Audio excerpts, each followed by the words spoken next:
Hello students, understanding and configuring OSPF routing protocol lecture में आपका स्वागत है। इस लेक्चर में हम देखेंगे कि ओपन शॉर्टेस्ट पाथ फर्स्ट जो राउटिंग प्रोटोकॉल से OSPF कैसे वर्क करता है, उसके फीचर्स क्या है, उसके एल्गोरिदम्स क्या है, उसका मैट्रिक क्या है, वो सब पूरे फीचर्स देखते हैं इस लेक्चर में थ्योरिकल। उसके बाद में हम प्रैक्टिकल भी करने वाले हैं, सिंगल एरिया और मल्टी एरिया दोनों के साथ में। तो आप ध्यान से सुनिए कि वो कैसे काम करता है। पहले इससे स्टार्ट करते हैं कि एक तो OSPF ओपन स्टैंडर्ड प्रोटोकॉल है। ओपन स्टैंडर्ड का मीनिंग होता है कि कोई भी राउटर में वो रन हो सकता है सिस्को के अलावा। लिंक स्टेट प्रोटोकॉल है। मैंने बताया था आगे कि दो टाइप के डिस्टेंस वेक्टर प्रोटोकॉल था जो रीप कॉन्फ़िगरेशन किया था हमने। तो ये है OSPF है लिंक स्टेट प्रोटोकॉल है। लिंक मीन्स एक इंटरफेस एंड स्टेट मीन्स कि जैसे कि लिंक का स्टेट होता है अप या डाउन, ऐसे वो लिंक के थ्रू अपडेट करता है, इसलिए उसको लिंक स्टेट प्रोटोकॉल बोला जाता है।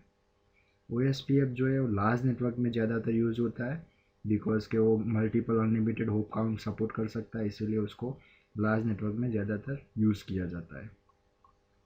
OSPF जो है वो SPF algorithm shortest path first algorithm पे काम करता है। डिजक्स्ट्रा जो एल्गोरिदम है उसको फॉलो करता है OSPF। एंड उसके बाद क्लासलेस राउटिंग प्रोटोकॉल। OSPF जो मैंने आगे भी बताया था कि क्लासलेस राउटिंग क्या होता है, सपोर्ट करता है VLSM को, वेरिएबल लेंथ सबनेट मास्क को सपोर्ट करता है। डिफरेंट डिफरेंट सबनेट मास्क जो भी वेरिएबल होते हैं नेटवर्क के अंदर, तो OSPF से हम कॉन्फ़िगर कर सकते हैं। Unlimited hope count. OSPF hope count multiple ले सकते हैं, इसके जितने भी राउटर हो उसमें कुछ ऐसा काउंटिंग का है नहीं। जैसे ERP में देखा क्या 255 होप काउंट था मैक्सिमम, रीप में था 15, इसमें ऐसा कुछ है नहीं कंसेप्ट। तो अनलिमिटेड होप काउंट सपोर्ट कर सकता है। ये OSPF का एडमिनिस्ट्रेटिव डिस्टेंस है 110 बाय डिफ़ॉल्ट, जो हम चेंज कर सकते हैं। मैंने आगे पूरा डिस्कस किया वो एडमिनिस्ट्रेटिव डिस्टेंस क्या है, एक बार आप रेफर कर लेना। उसके बाद OSPF स्पीकिंग जितने भी राउटर्स है, एक राउटर दूसरे राउटर के साथ जो भी अपडेट्स देता है वाया, तो उसका जो IP एड्रेस रहता है 224.0.0.5 एंड समटाइम 6 भी होता है। जब हम पढ़ेंगे अगर DR BDR वो सब, तो 225 जो होता है नॉर्मली सभी जितने भी राउटर्स होते हैं बाय डिफ़ॉल्ट अपडेट करता है। मैट्रिक। OSPF एक वैल्यू बेस्ड पाथ डिफाइन करने के लिए जो मैट्रिक होता है वो कॉस्ट काउंट किया जाता है, एंड जिसका लोएस्ट कॉस्ट होता है वो बेस्ट वे माना जाता है। तो कॉस्ट काउंट करने के लिए जो डिफ़ॉल्ट रेफरेंस कैलकुलेशन फार्मूला दिया हुआ है कि 10:8 divided by bandwidth in BPS। Means मानो कि फास्ट इथरनेट है तो फास्ट इथरनेट का 100 BPS होता है, तो उसको KBPS में काउंटिंग करें तो 1 लाख KBPS होता है। या BPPS में काम करे तो उसका जो कैलकुलेशन होके आएगा कॉस्ट तो 1 आएगा। सीरियल का मानो कि 1544 KBPS होता है, उसको BPS में काउंट करो तो पीछे 3 जीरो लगाओ, उसको डिवाइड करेंगे तो उसका कॉस्ट आएगा 64। ऐसे सिस्को का वैल्यू ऑलरेडी डिफाइन है पहले से कि सीरियल का इतना होता है। अगर 256 KBPS लेते तो अलग आएगा, गीगाबिट इथरनेट लेते तो 1 आएगा। ऐसा आपने पूरा सिस्को का रेफरेंस डॉक्यूमेंटेशन में मेंशन किया हुआ है। तो जो कॉस्ट रहेगा वो उसका OSPF काउंटिंग करेगा बेस्ट पार्ट डिफाइन करने के लिए। उसके बाद OSPF पैकेट एवरी 10 सेकंड में हेलो अपडेट्स करता है दूसरे राउटर के साथ में। वो समटाइम्स 30 सेकंड भी हो सकता है। OSPF के अलग अलग नेटवर्क टाइप्स है, लाइक ब्रॉडकास्ट टाइप्स है, मल्टी एक्सेस टाइप्स है, पॉइंट टू पॉइंट है। By default 10 second serial point two point में होता है, एंड ब्रॉडकास्ट का होता है तो 30 सेकंड भी हो सकता है। जो हेलो पैकेट होता है उसमें बहुत सारी इंफॉर्मेशन होता है, जैसे कि राउटर ID होता है, एंड दूसरा कि hold down timer, interval timer, जो भी सेटिंग्स होते हैं बेसिक राउटर के, हम इसके बेसिक OSPF के नेबरशिप बनने के लिए वो सेटिंग वो हेलो पैकेट के अंदर वो सेट करता है। Hold down timer, dead interval timer, जो बाय डिफ़ॉल्ट 10 से मल्टीप्लाई करो 4 बार मीन्स के 40 सेकंड ऑटोमेटिकली होता है। अब ब्रॉडकास्ट डोमेन में देखने जाए, ब्रॉडकास्ट का जो नेटवर्क है मल्टी एक्सेस, तो उसमें 30 मल्टीप्लाई 4 गुना मीन्स के 120 सेकंड होल्ड डाउन टाइमर होता है। Okay. OSPF fast convergence support करता है compare to RIP and EIGRP। Authentication को भी सपोर्ट कर सकता है। अगर आप ऑथेंटिकेशन इंटरफेस पे कॉन्फ़िगर करना चाहते हो तो ऑथेंटिकेशन की भी डाल सकते हो, तो नेबरशिप में आपको दोनों साइड ऑथेंटिकेशन मैच होना चाहिए, तभी नेबरशिप रहेगा। एक इंक्रिप्शन राउटिंग करने के लिए आप ऑथेंटिकेशन का सहारा ले सकते हो।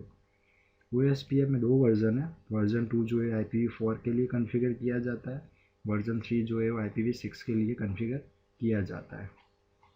OSPF का जो कंसेप्ट है, जो हमने आगे देखा था, जैसे कि रीप का कोई ऐसा था नहीं, ये जब में येस नंबर था। यहाँ पे जो भी कॉन्फ़िगरेशन होता है वो हायरार्चिकल डिज़ाइन एरिया में डिवाइड किया हुआ है।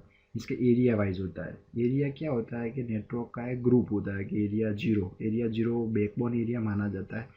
तो ज़्यादा से ज़्यादा एरिया 1 ले सकते हैं या 2 ले सकते हैं, ऐसा मल्टीपल एरिया लेके हम नेटवर्क का साइज़ को रिड्यूस कर सकते हैं।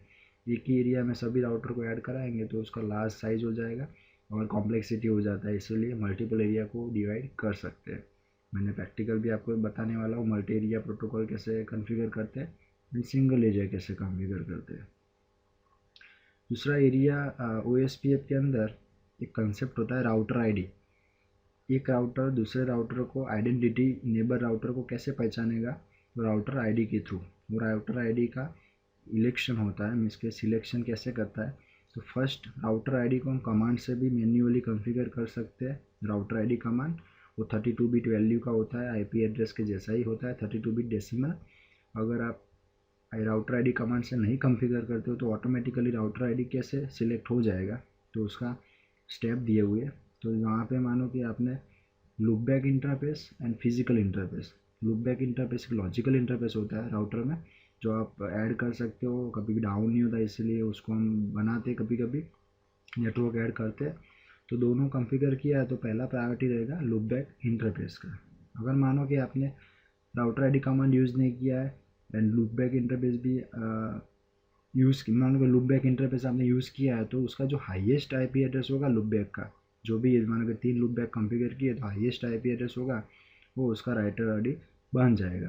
और मानो कि लूप बैक इंटरफेस आपने कॉन्फ़िगर नहीं किया हुआ है, तो आपका जो फिजिकल एक्टिव इंटरफेस है उसका हाईएस्ट आईपी एड्रेस ऑटोमेटिकली उसका राउटर आईडी बन जाएगा। मैं आपको एक सिनेरियो के थ्रू बताता हूँ कि कैसे राउटर आईडी कौन सा रहेगा, प्रैक्टिकल भी देखने वाले। अभी मैं आपको एक सिनेरियो बता रहा हूँ। मानो कि R1 राउटर है। R1 राउटर में टोटल 3 आईपी एड्रेस कॉन्फ़िगर किया हुआ है, 60.1, 20.1 एंड 192.168.100। ये तीन फिजिकल है। ये R1 राउटर का जो राउटर आईडी कौन सा रहेगा, 1.100 वाला 190, क्योंकि वो हाईएस्ट आईपी एड्रेस है, इसीलिए वो उसका राउटर आईडी यहाँ से ऑटोमेटिक सिलेक्ट कर देगा। ये दोनों को बताएगा कि उसका नेबर कौन है, 192.168.100। ओके, उसके बाद router maintain table. 3 table maintain करता है OSPF, routing table, neighbour table and topology database table. Routing table मैंने जो पहले भी बताया था कि बेस्ट रूट का इंफॉर्मेशन होता है स्टोर। नेबर टेबल में नेबर इंफॉर्मेशन स्टोर होता है। एंड डेटाबेस ये नया टेबल है OSPF में, टोपोलॉजी डेटाबेस टेबल में, जिसका OSPF का लिंक स्टेट डेटाबेस का पूरा इंफॉर्मेशन यहाँ पे मैपिंग के अंदर स्टोर रखते हैं। तो वो टोपोलॉजी को व्यू भी कर सकते हैं मैप कि कितने राउटर्स कहाँ से कनेक्टेड है, और वो डेटाबेस जो भी होता है वो लिंक स्टेट डेटाबेस को हम मैनेज कर सकते हैं वहाँ से। राउटर एक अलग अलग पैकेज भी यूज़ करते हैं, जैसे कि लिंक स्टेट अपडेट है, लिंक स्टेट एडवर्टाइजमेंट है, लिंक स्टेट डेटाबेस डिस्क्रिप्शन है। ये सब कंसेप्ट OSPF के अंदर भी कॉन्फ़िगरेशन में काम में आएगा। लिंक स्टेट एडवर्टाइजमेंट के LSA पैकेट होता है। एक राउटर दूसरे राउटर के साथ कम्युनिकेशन करता है तो LSA पैकेट के अंदर कॉन्फ़िगरेशन वो सब सेंड करता है। LSA 1, LSA 2, LSA 3, LSA 4, LSA 5, ऐसे डिफरेंट पैकेट होते हैं जो हम कॉन्फ़िगर करेंगे तब देखेंगे। उसके बाद OSPF का जो मेन मेमोरी यूटिलाइजेशन और प्रोसेस यूटिलाइजेशन ज़्यादा होता है, बिकॉज उसके अंदर नेटवर्क ज़्यादा होते हैं, इसीलिए OSPF को जो डिसएडवांटेज बोलो कि ज़्यादा यूज़ होता है, इसीलिए उसमें राउटर का जो CPU रिसोर्स यूटिलाइजेशन होता है वो ज़्यादा यूज़ होता है। ओके, उसके बाद OSPF में एक कंसेप्ट है DR BDR, designated router, backup designated router and DR other भी आता है। डेजिग्नेटेड राउटर, जब ये जो DR BDR का जो कंसेप्ट है वो ऐसे ब्रॉडकास्ट मल्टी एक्सेस में ही देखने को मिलेगा, जहाँ पे एक LAN के अंदर मल्टीपल राउटर कनेक्टेड है, मीन्स के इथरनेट फास्ट इथरनेट लिंक से साथ कनेक्टेड है। अगर सीरियल होगा तो पॉइंट पॉइंट काउंट किया जाएगा, वहाँ पे वो BDR का कंसेप्ट नहीं है। तो ये कंसेप्ट में मानो कि 3 राउटर है, यहाँ पे मल्टीपल भी हो सकते हैं। तो एक राउटर डेजिग्नेटेड राउटर बनेगा जो सभी राउटर को अपडेट करेगा, DR अदर राउटर को, और दूसरा उसका जो सेकंड लोएस्ट राउटर है वो बनेगा BDR, बैकअप डेजिग्नेटेड राउटर। जब भी डेजिग्नेटेड राउटर डाउन होता है तो BDR रोल परफॉर्म करेगा सभी DR अदर राउटर को मैनेज करने के लिए। And DR other to DDR को जो अपडेट भेजता है वो 224.0.0.6 से अपडेट करता है। ओके, DR का इलेक्शन कैसे होता है, तो वो होता है फर्स्ट प्रायोरिटी होता है इंटरफेस प्रायोरिटी, जो बाय डिफ़ॉल्ट 1 होता है। वो जिसका हाईएस्ट होता है, अगर मानो कि किसी प्रायोरिटी हमने चेंज किया है तो डायरेक्टली ऑटोमेटिकली DR बन जाएगा। दूसरा कि जो प्रायोरिटी बाय डिफ़ॉल्ट सबका सेम होता है, जैसे कि 1 1 1 है, तो दूसरा सेकंड जाएगा ब्रेक करने के लिए टायर, वो आएगा उसका इंटरफेस राउटर आईडी। जिसका राउटर आईडी हाईएस्ट है वो ऑटोमेटिकली वो नेटवर्क का DR इलेक्शन हो जाएगा। दूसरा कि DR मानो कि ये 3 राउटर है, पहले जहाँ पे प्रोसेस रन करते हैं OSPF का, वो ऑटोमेटिकली उसको DR काउंट कर लेता है। दूसरे प्रोसेस यहाँ पे रन करते हैं तो ऑटोमेटिकली वो बैकअप DR काउंट हो जाता है।